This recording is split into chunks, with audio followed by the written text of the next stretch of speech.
कोरेगाव तालुक्यामधील सुरली गावातील अमोल भोसले यांनी आपल्या अल्पशिक्षणावर प्रचंड इच्छाशक्तीच्या बळावर मात करून शेतकरी ते समाजकारणासह राजकारण व आता यशस्वी बांधकाम उद्योजक अशी दैदिप्यमान वाटचाल सुरू ठेवली आहे।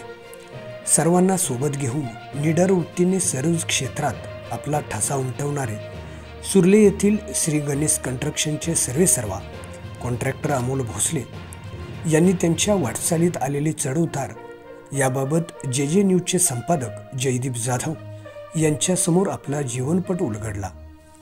माझं नाव अमोल बापू भोसले, मुक्काम पोस्ट सुरली, तालुका कोरेगाव, जिल्हा सातारा। माझा जन्म 6/11/1980 रोजी रहमतपूर येथे झाला। माझे आजोळ आईचे गाव रहमतपूर, मामा बर्गे। तसं बघायला गेलं तर माझं पूर्ण बालपण हे रहमतपूरमध्ये मामांच्या गावी गेलं। मामांच्या रहमतपूरमध्ये आदर्श विद्यालया शेजारी आमच्या मामांचं घर आहे आणि माझं प्राथमिक शिक्षण 1 नंबर शाळा रहमतपूर येथे झालं आणि हायस्कूलचं शिक्षण वाघोबा परांजपे आणि आदर्श विद्यालय रहमतपूर येथे झालं। आदर्श विद्यालय चांगलं आहे। आदर्श विद्यालय त्यावेळेला साळवेकर सर, भोसले सर असे 4-5 शिक्षक आता आहेत, अजून सुद्धा आहेत। ते त्यांच्या कॉन्टॅक्टमध्ये मी अजून सुद्धा असतो, कारण सरांचं मार्गदर्शन खरं बघायला गेलं तर सरांचं मार्गदर्शन फार छान होतं, पण शैक्षणिक बाजूने जरा आपली बौद्धिक क्षमता जरा त्यावेळेला कमी होती।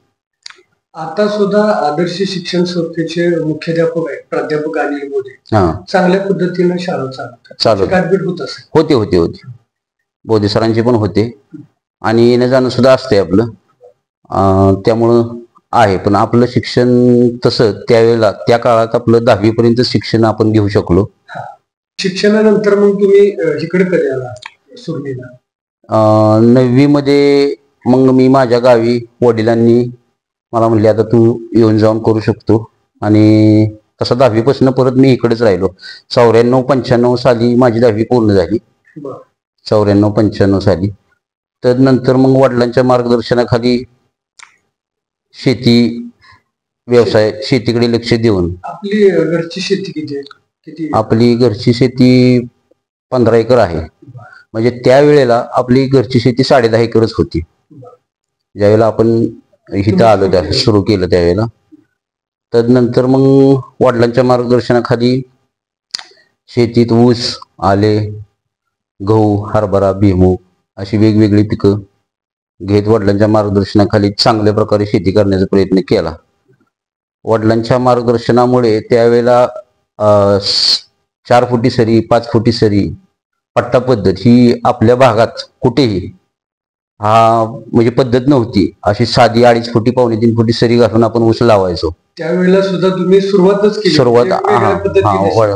वडिलांच्या मार्गदर्शनामुळे वडिलांनी सांगायचे की आपण जोपर्यंत आपल्या 2 सरी मधलं अंतर वाढवत नाही तोपर्यंत आपण ऊसाचं उत्पन्न वाढवू शकत नाही। पारंपरिक शेती सोडून तुम्ही बगल देऊन नव्या पद्धतीने शेती? मग सुरुवातीला आम्ही पट्टा पद्धत, म्हणजे सुरुवातीला आम्ही काय केलं, रेग्युलर सरी 2.5-2.25 फुटीच घालायचो, पण 2 सऱ्या लावायच्या आणि 1 सरी हवा खेळती राहण्यासाठी मोकळी ठेवायची। अशी ऊसाची लागण आम्ही करायचो। त्यावेळेला आमच्या भागात, आमच्या सुरलीत तर नाहीच नाही, पण भागात सुद्धा कधी कोणी पट्टा पद्धत शेती केलेली आपल्या तर बघण्यात त्यावेळेला आली नव्हती। म्हणजे ही गोष्ट आहे 2000 सालची, 2000-2001 सालची गोष्ट आहे। 24-25 वर्ष? 24-25 वर्ष झालं। मग अशा आम्ही शेती करत होतो। मग आणि ऊसाच्या उत्पन्नात सुद्धा फरक ज्यावेळेला अन्य शेतकऱ्यांना दिसू लागला त्यावेळेला मग त्यांनी सुद्धा आपल्या पद्धतीने ऊस लावण्यास सुरुवात केली। पण पट्टा पद्धतीनं काय व्हायचं, आता यांत्रिकीकरण युग झालं, मग बैलजोडी कमी झाली, ट्रॅक्टर आले। 2000 साली आपलं लग्न झालं। 2000 सालानंतर 2005 पर्यंत आपण शेती उत्तम प्रकारे करण्याचा प्रयत्न केलाच पट्टा पद्धत ऊसाने। मग 2000 सालामध्ये लग्न झाल्यानंतर परत 2005 मध्ये आमच्या 2 नंबरच्या बंधुराजांचं लग्न झालं. ते आमची मिसेस आणि बंधुराजांची मिसेस ह्या दोघी सख्या बहिणी जावा आहेत. मग 2005 साली ज्यावेळेला त्यांचं लग्न झालं त्यावेळेला आम्ही बंधुराज हे मुंबईला असायचे, ऑटो रिक्षा चालवायचे. मग लग्न झाल्यानंतर आम्ही म्हटलं तिथं रिक्षा चालवण्यापेक्षा आपण असं करूया, इथं आपण ट्रॅक्टर घेऊया आणि आता यांत्रिकीकरणाचं युग आहे तर आपण त्यासोबत आपण काम करण्याचा नवीन प्रयत्न करूया सर्व भाऊ मिळून. मग ठरलं आमचं 2005 मध्ये आम्ही महिंद्रा 555 अर्जुन ट्रॅक्टर घेतला. पारंपरिक शेतीला तुम्ही अत्याधुनिक यंत्रणेची जोड देऊन उत्पन्नवाढीसाठी प्रयत्न केला. आणि त्यावेळेला मग आम्ही रेजर पद्धत म्हणजे 4 फुटी सरीचा रेजर पद्धत ह्या भागामध्ये कुठेही नव्हता. आपण कोल्हापूरवरून जाऊन पॉप्युलर कंपनीचा कोल्हापूरवरून जाऊन रेजर आणला होता आणि मग त्याला बगल देऊन आपण पॉप्युलरच्या त्या रेजरनं 4 फुटी सरी घालायला सुरुवात केली. चांगल्या पद्धतीने म्हणजे आतापर्यंत आपण काय करायचो 2.5-3 फुटाची रेग्युलर सरी घालायचो आणि 2 सऱ्या लावून 1 सरी मोकळी सोडायचो. आता आपण काय केलं सरीच घालताना 4 फुटी घातली जेणेकरून सरीतलंच अंतर वाढलं आणि त्याच्यामुळे मग त्याचं उत्पन्न सुद्धा वाढायला आपल्याला नक्कीच मदत मिळाली. आणि तो रेजरचा इतका फायदा झाला की तरी सुद्धा माणसं पारंपरिक शेती सोडायला तयार होत नव्हती. मग बऱ्याच जणांनी अनुभव गेलं पण तरी पण आपल्याला तो म्हणावा असा रिझल्ट मिळत नव्हता. बरीच माणसं म्हणायची नाही साधीच बरे. मग परत आम्ही काय केलं त्याच रेझरला आम्ही तिसरा एक रेझर सेपरेट कोल्हापूरवरून आणला आणि तो 2च्या मध्ये एक तिसरा लावला जेणेकरून एका सोबत 3 सऱ्या ट्रॅक्टर घालू शकत होता.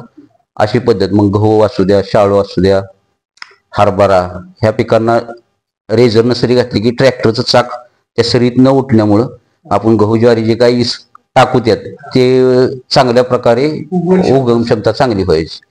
ते पण माणसांना आवडलं. मग त्यात रेझरचा असा फायदा झाला. तदनंतर आता ह्या भागात तसा रेझर कोणाकडेही नव्हता. मग हे शेतीचं तुमचं चांगलं चाललं होतं, उत्पन्न वाढीत चाललं होतं, नवीन तंत्रज्ञानाची साथ चांगल्या पद्धतीने. मग इकडे बांधकाम व्यवसायाकडे कसा काय? तर आता बांधकाम व्यवसायाचं पण बोलतो. तर शेती करत थोडासा आपला राजकीय वारसा वडिलांना आहे. म्हणजे राजकीय म्हणजे वडील जरा राजकारणात सक्रिय असायचे. मग ते सुरली विकास सेवा सोसायटीमध्ये स्वतः चेअरमन नेते म्हणून त्यांनी काम केलेलं आहे, पाहिलेलं आहे. मग त्याबरोबर थोडंसं हे शेती करत जरा थोडीशी ओढ तिकडची पण आपल्याला लागली. समाजकारणाकडे सुद्धा थोडंसं म्हणजे नुसतं शेती करून पण उपयोग नाही, थोडंसं समाजाचं सुद्धा आपण काहीतरी देणं लागतो आणि आपण समाजकार्यात सुद्धा थोडंसं गेलं पाहिजे. ह्या दृष्टीनं मग थोडीशी ओढ आपली तिकडं पण चालू झाली. मग त्यावेळेला वडील चेअरमन, त्यानंतर आई पण चेअरमन होते 5 वर्ष. वडील जवळपास एक 10 वर्ष चेअरमन होते सुरली विकास सेवा संस्थेचे. तदनंतर मग सर्व ग्रामस्थांच्या आणि आई वडिलांच्या आशीर्वादानं आपल्याला सुद्धा संस्थेत काम करण्याची संधी लोकांनी दिली. किती वर्ष तुम्ही चेअरमन म्हणून काम केलं? चेअरमन म्हणून संचालक म्हणून मी संस्थेत 5 वर्ष काम केलं, 6 वर्ष केलं. जसं त्यावेळेला त्या कोरोना काळामुळे त्यामुळे ती संस्था बरखास्त म्हणजे नवीन इलेक्शन लागत नव्हतं तर त्यामुळे 6 वर्ष काम केलं. आणि ग्रामस्थांनी, आमच्या नेत्यांनी आणि आमच्या आई वडिलांच्यामुळं आपल्याला चेअरमन सुद्धा त्यांनी संस्थेत केलं.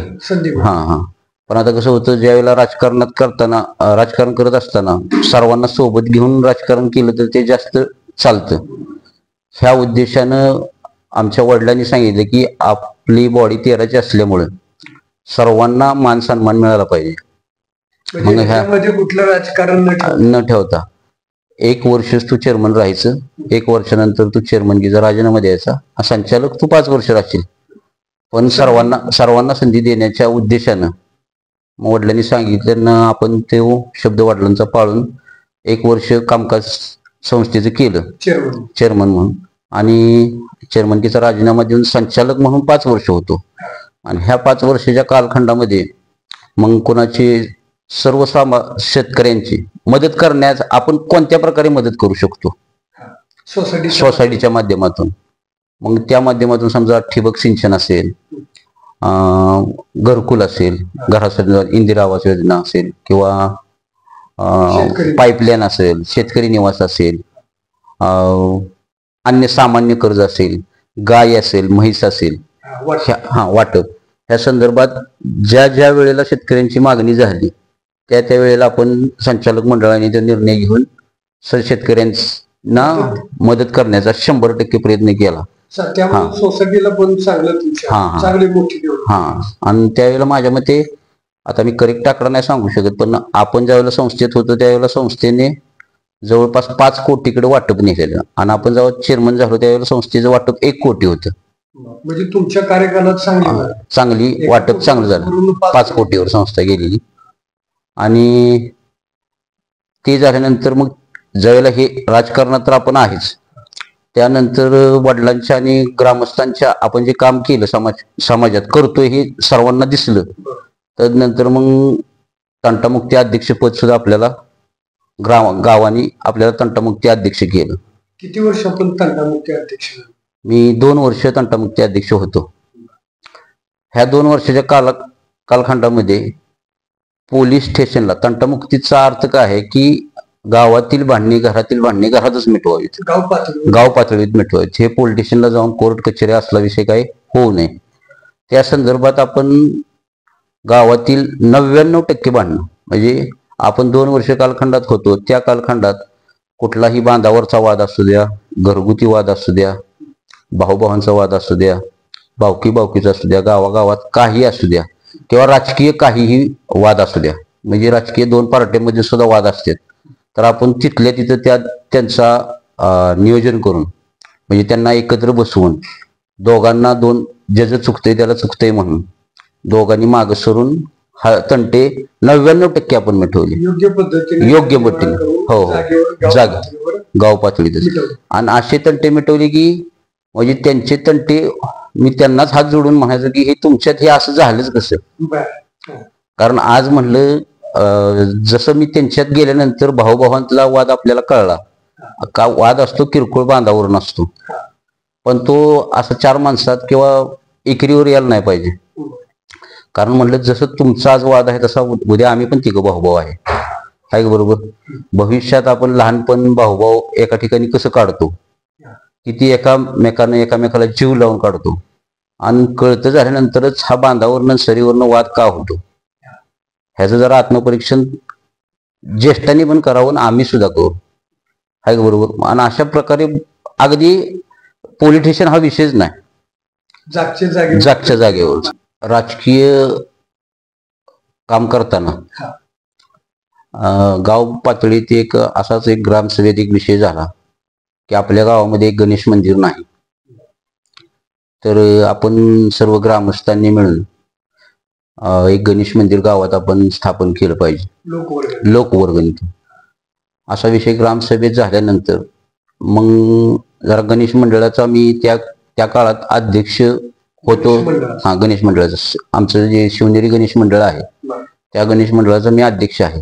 आणि आपल्याला पहिल्यापासूनच असं वाटायचं की आपल्या गावात एक गणेश मंदिर पाहिजे, कारण गणेश चतुर्थी आली किंवा गणेश हे आलं की मग आपण सर्वजण कुठं दामनेरला, कुठं दुसऱ्या गावाला इकडे जातो, मग आपल्या गावातच मंदिर का नाही ते. मग त्या संदर्भात जरा सर्वांची मागणी झाली, मग आम्ही त्यात जरा पुढं अग्रेसिव्ह होतो, पुढच्या बाजूला पुढाकार घेतला. तर मग त्या संदर्भात जागा बघण्याची वेळ आली, आता त्याला जागा पाहिजे. मग ग्रामपंचायतीला मागणी केली की ग्रामपंचायतीची एक आम्हाला 10 बाय 10 जागा अवेलेबल करून द्या की जेणेकरून आम्ही पुढे होऊन लोकवर्गणीतून ते मंदिर स्थापन करण्याचा प्रयत्न करतो. मग 1-2-3 जागा बघितली आम्ही, पण त्या जरा मग ग्रामपंचायतीने दाखवली तिथं तुम्हाला पसंत नाही किंवा त्यांना पसंत नाही, ग्रामस्थांना किंवा तरुण इथं नको, मग इथं गणेश मंदिर झालं तर महिला आपल्या गणेश चतुर्थीला आपल्या दिवसभर येतात, मग तिथं ती सर्व माणसं बसलेली असतात काय. मग असं करत करत आम्ही 3-4 जागा बघितल्या. मग ते ग्रामपंचायतीची जागा आम्हाला काय, ग्रामपंचायत देणार म्हणजे सार्वजनिक जागा देणार, सार्वजनिक ठिकाणी मग सर्व ग्रामस्थ कोण कसं पण कुठं पण बसू शकतं, मग तिथं जरा ती सिक्युरिटी मिळत नाही. मग परत आम्ही आमच्या गावातले एक शहाजी भोसले आमच्यातले चुलते आहेत आमचे, त्यांना आम्ही फोन केला. त्यांची एक जागा होती इथे, एक पडीक जागा मध्ये, तिथं कोण घर बांधतच नव्हतं आणि ती आता मुंबईला असल्यामुळे तिथं कोण बांधत नव्हतं. आणि दुसरी म्हणजे 2 जागा आहेत त्या लागून, एक शहाजी भोसलेंची आणि एक हेमंत प्रतापराव भोसले, आमचे चुलतेच ते. त्या दोघांच्या जागा अशा लागून होत्या. म्हणजे हेमंत प्रतापराव भोसले 20x20 आणि शहाजी भोसले त्यांची 20x30 अशी टोटल, दोघांची एकत्र मिळून म्हणलं जर तुम्ही दोघांनी मिळून गणेश मंदिरासाठी जागा दिली तर तुमचं नाव कायम अजरामर राहील की बाबा गणेश मंदिराला तुम्ही दोघांनी मिळून जागा दिली. मग अशा पद्धतीनं आम्ही, हेमंत भोसले इथं सुरलीमध्येच असतात, त्यांना सुनील भोसलेंना घेऊन विचारलं तर ते म्हणले की गणपतीचं मंदिर बांधताय, मला त्या जागेचं काही 1 रुपयाही नको, मी गणपती मंदिरासाठी जागा अशीच दान स्वरूपात द्यायला तयार आहे. मग त्यांचे आभार मानले त्यावेळेला, कारण असं कोण जागा देत नाही. आता दुसरा विषय राहिला शहाजी भोसले. म्हणजे संभाजी भोसले आमचे चुलते, त्यांच्या थ्रू त्या शहाजी भोसलेंना आम्ही मुंबईला असते त्यांना फोन लावला की असा असा आता ग्रामसभेत विषय झालाय आणि तिथं गणेश मंदिर बांधायचे आपल्याला, तुमची जागा जर तुम्ही देत असला तर ग्रामस्थांना मध्यवर्ती ठिकाणी आहे आणि दिली तर ग्रामस्थ तुमचे आभार मानतील. मग त्यांनी सुद्धा फोनवरच एका शब्दातच सांगितलं आपल्याला की गणेश मंदिराला मी जागा अशीच दान स्वरूपात मीही दिली. त्यामुळे ग्रामस्थांनी त्या 2 माणसांचे त्यावेळेला आम्ही सर्वांनी आभार मानले की त्यांनी 1ही रुपयाची अपेक्षा न ठेवता गणेश मंदिराला जागा दान स्वरूपात दिली. तदनंतर पुन्हा लोकवर्गणीचा विषय निघाला. मग गावातील जे राजकीय नेते असतात, मेन जे राजकारणात सक्रिय असतात किंवा जरा आर्थिकदृष्ट्या सक्षम आहेत, त्या सर्वांना पहिल्यांदा बोलवून एक मीटिंग घेतली आणि त्यामध्ये म्हटलं आपल्याला असं मंदिर बांधायचे, आपण आता जरा सक्षम आहोत, राजकीय ह्याच्यात थोडाकार असतो आपला, तर आपण सर्वांनी मिळून जर सुरुवात केली तर ग्रामस्थ आपल्याला नक्की मदत करतील आणि आपण सुरुवात करूया. मग प्रत्येकानं आपापल्या ह्याच्याप्रमाणे त्यावेळेला 2014 साली कोणी 5,000, कोणी 10,000 जसे मिळतील जसे, तिथे एक सर्वांनी मिळून आम्ही एक जवळपास 1.5 लाख रुपये तिथं आम्ही बसलेल्यांच्या पैकीच आमचे बैठकीमध्ये जमा झाले, फंड उभा झाला. आणि तदनंतर आता म्हणजे हे कोणीतरी पुढं होऊन हे केलं पाहिजे, कारण पैसे सगळी देऊ शकतात पण ती वेळ देऊन ते करून घेणं गरजेचं आहे. आणि पैसे एकदम पण आपल्याकडे सर्व नाहीत, जेणेकरून असं एखाद्याला कॉन्ट्रॅक्ट दिला आणि आपण ते करून घेतलं मंदिर, असं पण नाही. आपल्याकडे जसे पैसे येतील तसं आपण काम करून घ्यायचं, पैसे पण गोळा करायचे आणि उभे करायचे, मंदिर पण बांधायचं. मग अशा स्वरूपात काम चालू करण्याचा निर्णय घेतला. मग ग्रामस्थ जे होते माझ्यासोबत, आमचे एक 4 जण होतो आम्ही. एक रवींद्र भोसले पोलीस पाटील होते, समाधान भोसले, आनंदराव गिरी, अशी एक आणखी एक 2-4 जण होती नावं आपल्या बरोबर.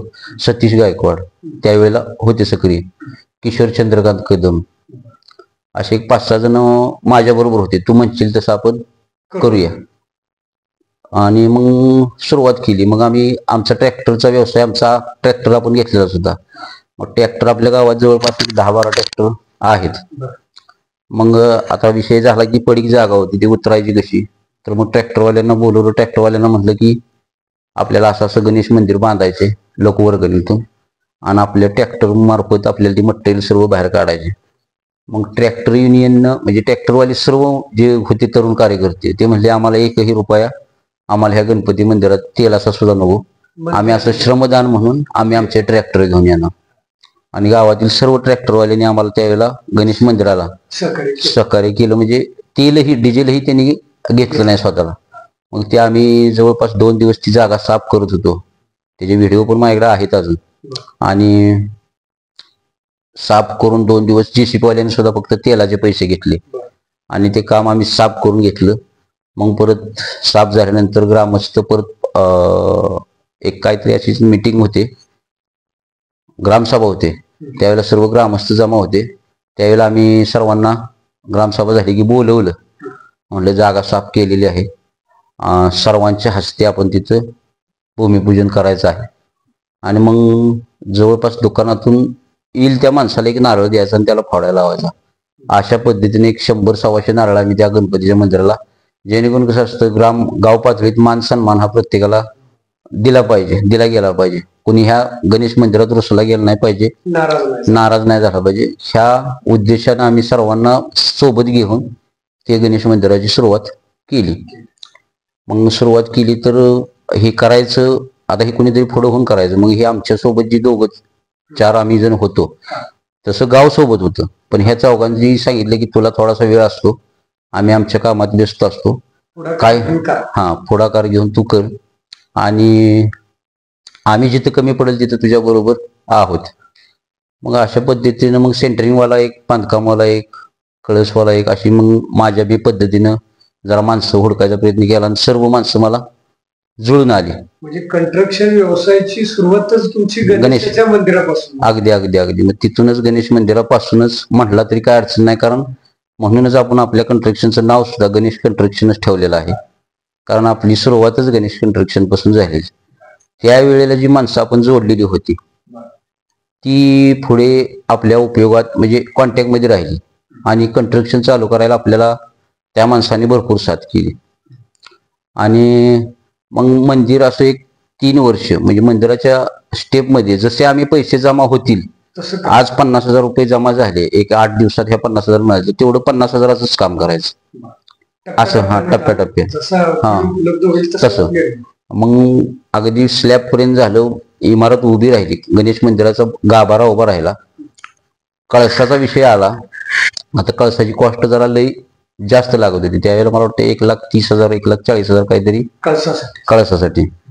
आता एवढी रक्कम वन टाइम जमा करायचं, मग आम्ही परत मेन ग्रामस्थ बसलो एका ठिकाणी. आता काय करायचं, तर त्यांच्या मार्गदर्शनाखाली सगळ्यांच्या बोलण्यात असं आलं की आपल्यातून जे बाहेर लोक सर्व्हिससाठी कुठं मुंबई पुणा कुठं बाहेर जे आहेत, आपण असं करूयात, मुंबई पुण्याला जाऊन त्यांची गाडी घेऊ, किंवा आता आपल्या गावातील ज्या मुली बाहेर दिलेल्या आहेत त्यांची गाडी, त्यांच्या घरी जाऊन त्यांनी म्हणू की कळसाचं काम आपण चालू करतोय. तसं ते कळसाचं काम माहेरवासिनींचा हातभार हा कळसाला चांगला असतो असं आम्हाला जुन्या माणसाने सांगितलं. मग आम्ही काय केलं, सर्वांनी मिळून एक निर्णय घेतला, एक गाडी पिक घेतली, तो डिझेल टाकूनच आमच्या बरोबर म्हटला चला मी आहे, आणि आम्ही येणारी इच्छुक जे होते, जे पुढे येऊन करू शकते, त्यांना 4-5 जणांना घेऊन आम्ही मुंबईला गाडी काढली.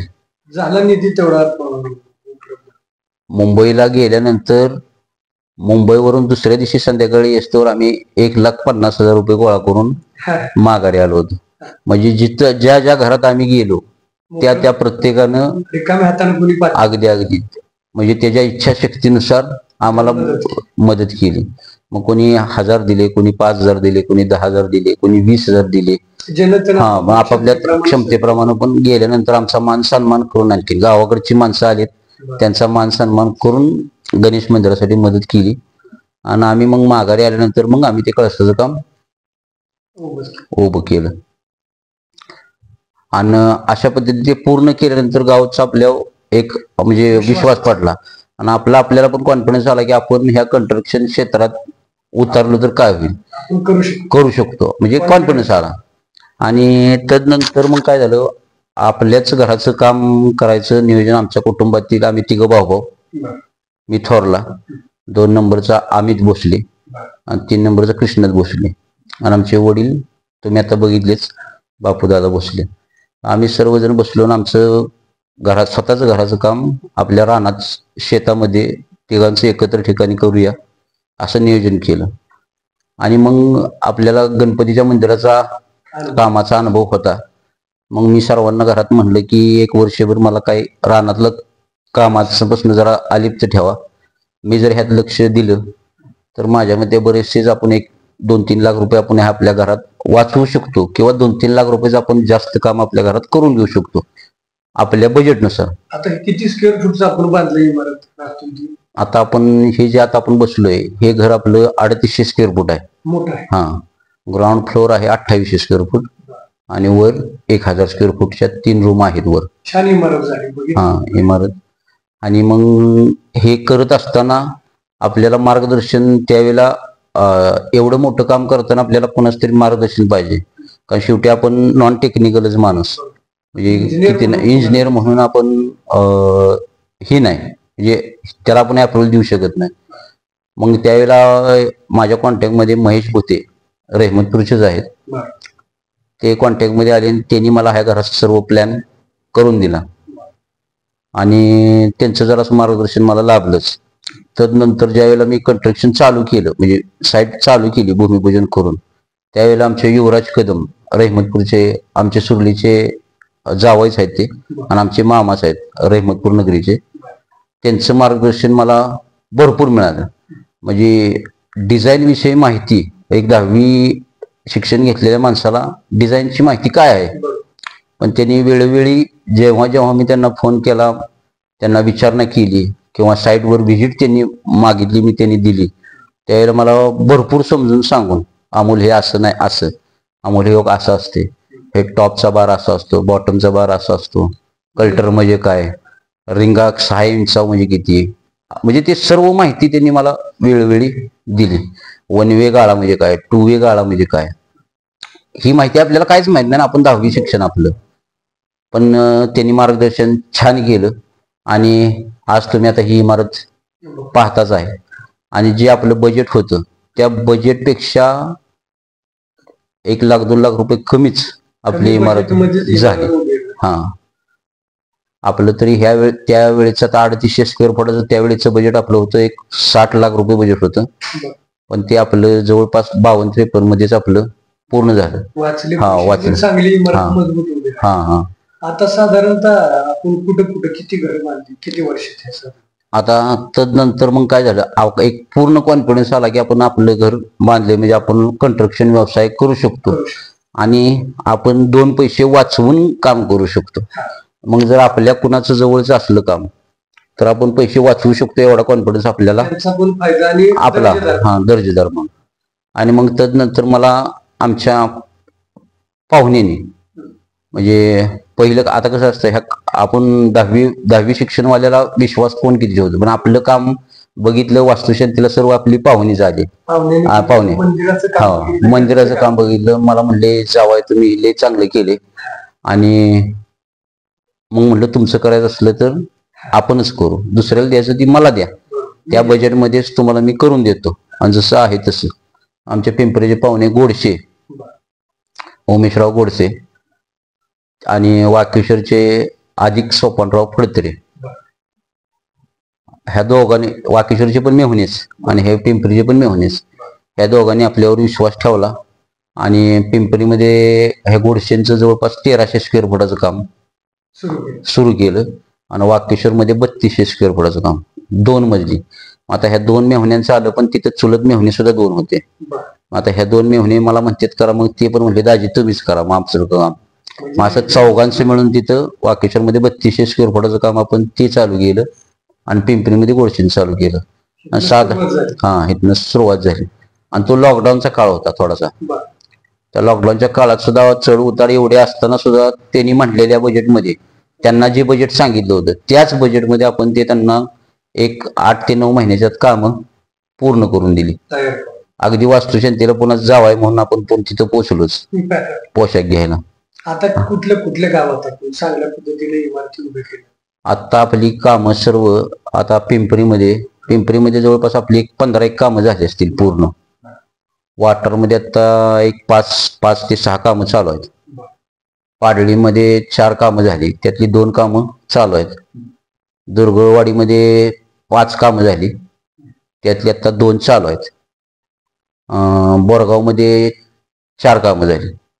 किरोलीमध्ये 5-6 कामं चालू आहेत. आता किरोलीमध्ये सुद्धा 2-3 अगदी जम बसले ना. अगदी रहमतपूरमध्ये सुद्धा विश्वजित माने, सतीश रामापुरे, बाळासाहेब बर्गे आमचे मामाच. आता आपण त्यात उतरलोय त्यामुळे अशी भरपूर कामं विठ्ठल रुक्मिणी मंदिराच तिकडं अशी चालू आहेत. सुरली मळ्यामध्ये रामापुरे यांची चालू आहेत. सुरलीमध्ये सुद्धा चालू आहेत. स्वतः आपल्या गावात सुद्धा म्हणजे गावात नाही आहे. आणि ही गती घेण्याचं कारण म्हणजे कसं असतं, एक आपलं 10वी शिक्षण आणि सुरुवातीचा काळ जो होता, आता हे आमचं दाजींचं शेजारचं काम आपणच केलं तिने. आता पुढं त्याच्या मामाबाची इमारत आहे बघा, विपुल भोसले, ती सुद्धा आपणच ती सुद्धा आपणच केली. जवळच्या माणसाने आपल्यावर विश्वास ठेवल्यामुळे काय झालं, आपल्याला ह्या व्यवसायात निर्मिती झाली आणि आपलं कंस्ट्रक्शनचा व्यवसाय वाढत चालला. या काळात आपल्याला जरा टेक्निकल माणसाची गरज जाणवली, कारण मोठ्या इमारतींची निर्मितीसाठी एक टेक्निकल माणूस आपल्या सोबत पाहिजे, इंजिनियर सोबत पाहिजे, अशी जाणीव झाल्यामुळं आमच्याच गावातील आमचे मित्र प्रसाद कदम हे नुकतेच सिव्हिल इंजिनियर करून पासआउट होऊन बाहेर निघाले होते. मी त्यांना विचारले की आपल्या आता लाईन आपली चांगली बसलेली आहे आणि आपण दोघांनी मिळून जर कंस्ट्रक्शन हे असंच पुढे चालू ठेवलं तर आपलं नाव अजून सुद्धा पुढे जाऊ शकतो, व्यवसाय आपला उभारीसाठी उपयोग होईल. आणि त्यामध्ये त्यांनी सुद्धा मला लगेच हो म्हणून आम्ही दोघात मिळून कंस्ट्रक्शन तेव्हापासून पुढे चालू केलं. श्री गणेश कंस्ट्रक्शन सुरली आपल्या कंस्ट्रक्शनचं नाव आहे आणि आम्ही दोघं ओनर ते जे आहे आणि आम्ही दोघं मिळून आता ते व्यवस्थितरित्या सर्व डिझायनिंगचं काम असू द्या, 3Dचं काम असू द्या, सर्व काम टेक्निकली, म्हणजे कसं होतं आपल्याला माहिती आहे पण एक टेक्निकल माणूस जो हे काम करताना लागतो, दाखवावा लागतो, तो सोबत असल्यामुळे आता कॉन्फिडन्स लेवल आणखीन वाढली ना आपली आणि विश्वास पण वाढला की समोर इमारतीच आहेत. त्यामुळे आपण त्यात आपल्याला यश मिळत चाललेलंच आहे. आणि आता आपली सुद्धा 16-17 काम आपली आता चालू आहेत आणि तसंच पुढं ह्या कामात पाठिंबा कुटुंबियांचा पूर्ण मिळतो. कुटुंबियाचा पाठिंबा, माझ्या आई वडिलांचा तर पाठिंबा आहेच मला आणि माझ्या भावांचा सुद्धा पूर्ण पाठिंबा आहे. त्यांना फक्त एकच शब्द आहे की मी कुठेही चुकीचा वागत नाही, पण तुम्ही जर मला पाठिंबा दिला तर आपण ह्या व्यवसायात अजून भरारी घेऊन आपण पुढं जाऊ शकतो. एवढा मी भावांना विश्वास दिल्यामुळं दोन्ही भाऊ माझं शेतीचं सर्व काम, बाहेरील ट्रॅक्टरचं असेल, JCB उद्योग असेल, सर्व व्यवसाय हे बंधुराज आमचे हँडल करतात आणि मी पूर्ण वेळ कंस्ट्रक्शनच्या व्यवसायामध्येच लक्ष देऊन काम करत आहे. नवीन युवकांना काय सांगा, आताच्या बऱ्यापैकी काय विषय राहतोय की शिक्षण कमी, मी व्यवसायात कसं होतो किंवा काय आत्मविश्वास कमी, तुम्ही काय सांगाल? नवीन युवकांना जर संदेश द्यायचा म्हटलं तर नवीन युवकांचं म्हणण्यापेक्षा आपल्या युवकांना लगेच यश पाहिजे. म्हणजे आज मी सुरुवात केली तर उद्या लगेच त्याचं मला रिझल्ट पाहिजे, अशी अपेक्षा जरा युवकांची जास्त आहे. म्हणजे रिझल्ट त्यांना लगेच पाहिजे. तर कोणताही व्यवसाय असू द्या, कोणतीही नोकरी असू द्या, कोणताही बिझनेस असू द्या, तुम्हाला लगेच त्यात यश मिळत नाही. आज मी ह्या व्यवसायात, कंस्ट्रक्शन व्यवसाय म्हणा, मी आज एक 8 वर्ष झालं कंटिन्यू ह्यामध्ये उठल्यापासून संध्याकाळपर्यंत कार्यरत आहे. त्यामुळे आज जे काही 4 दिवस चांगले दिसत आहेत, म्हणजे आज जी काय आपली 10-12 कामं चालू, आता तुम्हाला म्हटलं तसं 16-17 कामं आहेत, ही का दिसते तर आपण त्याला एक 8 वर्षाचा कालावधी गेलाय. म्हणजे सुरुवातीचा कालावधी असा कसा, माझं एकट्याच काम माझ्याकडे होतं, तेवढंच करायचं. परत पाहुण्यांची 2च कामं होती, परत 1च काम होतं, परत 2च कामं होती, मग आणि काम करत, कोणत्याही क्षेत्रात काम करत असताना कोणतंही क्षेत्र काम हे हलकं किंवा चांगलं नसते. हे मला, म्हणजे मी कंस्ट्रक्शन मध्ये काम करताना वेळ प्रसंगी कामगारांबरोबर काम सुद्धा केलेलं आहे. वेळ प्रसंगी पाळलीमध्ये एक असं रस्त्यात बोळात अडचणीत काम होतं आणि तिथं मुरुम टाकायला कामगार जरा, म्हणजे तो टेलर असतो, पहिला टेलर जो आज जायला पाहिजे ते जात नव्हता. मग स्वतः मी कपडे काढून ज्यावेळेला काम केलं तेव्हा कामगारांना सुद्धा वाटलं की हा माणूस तर मी शेट नाही, काम करून सुद्धा आपण काम. आणि साईटवर गेल्यानंतर प्रत्येक गोष्टीवर तर आपल्याला बारकाव्याने नजर पाहिजे. म्हणजे कसं असतं, आपण एक कॉन्ट्रॅक्ट घेतले म्हणजे आपल्याला त्यात पैसे मिळणार आहेत, मग बारकावा जर तुम्ही नाही केला तर मग तुम्ही त्यात अडचणीत येऊ शकता.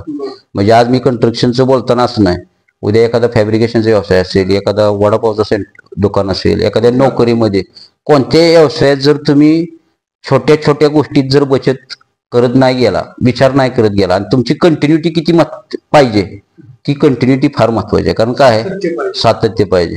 म्हणजे तुम्हाला असं म्हणायला गेलं की आज मी गेलो आणि मला काम मिळालं नाही, 2 कामावरून मी जाऊन आलो पण मला ते काम मिळालं नाही, म्हणून उद्या एखाद्याचा आपल्याला कॉल आला आणि आपण जायचं नाही किंवा फोनवरूनच त्याला आधी म्हणायचं असं तसं, तर ते तसं काम मिळत नाही.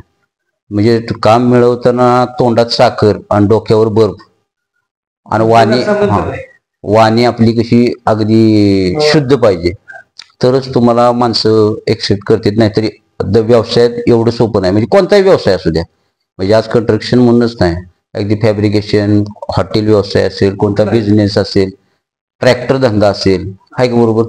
जर तुम्ही पुढच्या कस्टमर सोबत जर तुमची वाणी व्यवस्थित असेल, संभाषण व्यवस्थित असेल, तरच तुम्हाला त्या व्यवसायात यश मिळेल.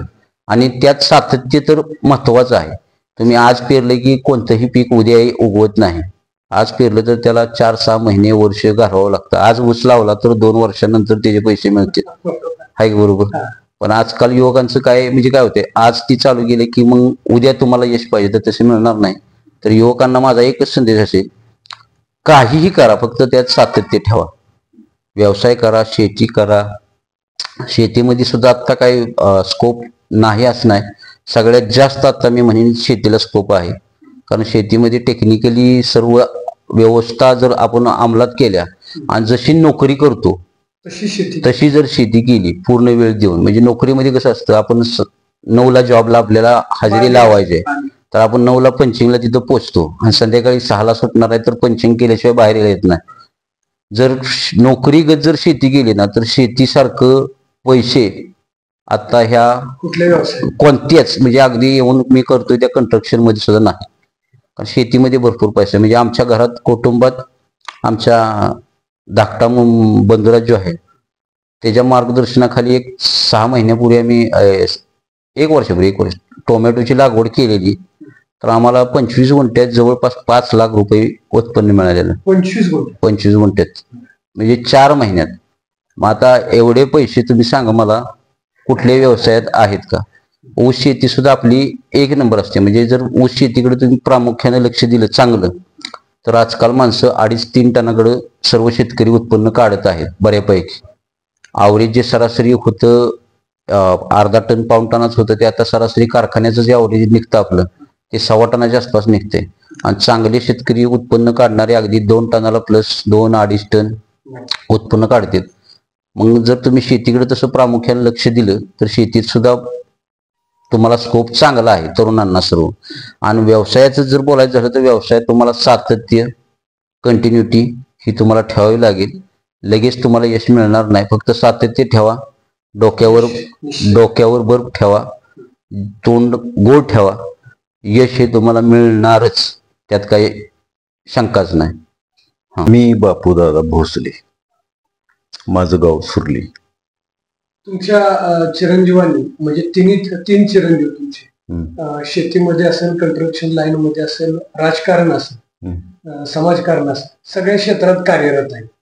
तुम्ही काय सांगाल तिघांच्या वाटचाली बघून? तुमचं मार्गदर्शन कसं असतं? तुमच्या शब्दाला ते किती महत्व देतात आणि कशी वाटचाल, आणि त्यांच्या आज मिळालेले यश तुम्हाला कसं वाटतं? नाही, आता त्यांचं तिघांचं हे तसं समाधानकारक सगळं आहे की आपल्या नावाला शोभलं असं त्यांची संपूर्ण कर्म आहे किंवा त्यांचं कर्तव्य चांगलं चालू. आपल्या मार्गदर्शनामुळे म्हणा, आता त्यांचं कर्तव्य त्यात चांगलं आहे. दोन्ही गोष्टीकडून आम्ही तर मी स्वतः समाधानी आहे. तुम्ही राजकारणात त्यांची वाटचाल चिरंजीवांची सुरू करताना तुम्ही पण राजकारणात होता, तुम्ही पण सोसायटीचे चेअरमन म्हणून काम केलं, तुमच्या पत्नीने पण चेअरमन म्हणून काम केलं. मुलगा ज्या वेळेला राजकारणात प्रवेश केला त्यावेळेला तुम्ही त्याला काय सूचना दिल्या की कशा पद्धतीने वाटचाल कर म्हणजे लोक बरोबर राहतील? नाही, तो बरोबरच होता. त्याला फक्त एकच सांगितलं, कुठल्याही गोष्टीत कुणालाही अवमान होईल अशी वागणूक करायची नाही आणि कुणाच्याही पैशात मिंद राहायचं नाही, लबाडी करायची नाही. हीच त्याचं मार्गदर्शन राहिलं कायम स्वरूप. प्रामाणिकपणे काम केलं त्यांनी आणि केलंही. आता शेती व्यवसायाकडे थोडस त्यांचं दुर्लक्ष होत असेल, कंस्ट्रक्शन लाईनची कामं मोठ्या प्रमाणात सुरू आहे. नाही, होतंय आता जरा होतंय बरं का. शेती व्यवसायात जरा बाजूनं माग सरल्यासारखं वाटतंय, थोडं नुकसानचं, पण कुठेतरी नुकसान कुठेतरी फायदा हा राहतोच. बाकीची 2 मुलं शेतीवर देत आहेत, लक्ष आहे त्यांच्या पद्धतीने ते करतायत. ठीक आहे, ओके, धन्यवाद.